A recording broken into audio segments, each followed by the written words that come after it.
வணக்கங்க. நான் இப்போ 49வது சென்னை புக் ஃபேருக்கு வந்திருக்கேன். எங்க ஃபேமிலி டாக்டர் மைக்ரோபாட் சொன்னதால வந்தேன்.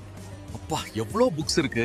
ஹலோ ஃப்ரெண்ட்ஸ், எங்க டான்ஸ் மாஸ்டர் மைக்ரோபாட் சொன்னாரு 49வது சென்னை புக் ஃபேர் ரொம்ப சூப்பரா இருக்குன்னு. இங்க வந்து பார்த்தா ஓ மை காட், பயங்கரமா பிரம்மாண்டமா இருக்கு ஃப்ரெண்ட்ஸ். எங்க மாஸ்டர் தான் தேடிக்கிட்டு இருக்கோம்.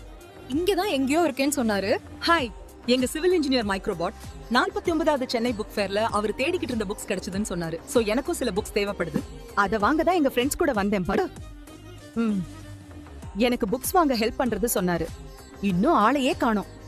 ஹலோ மக்களே, என்னோட சிலம்பம் கிளாஸ்ல புதுசா சேர்ந்த மைக்ரோபாட் 49th சென்னை புக் ஃபேர் பத்தி சொன்னாரு. அப்படி என்னதான் இருக்குன்னு பார்க்க வந்தேன்.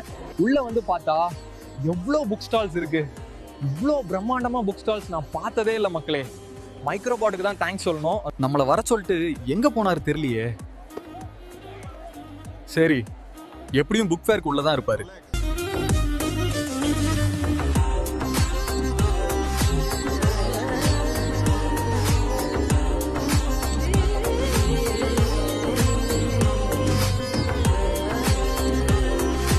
மக்களே, 49th சென்னை புக் ஃபேர் மிக சிறப்பாக வெற்றிகரமாக நிறைவடைந்தது.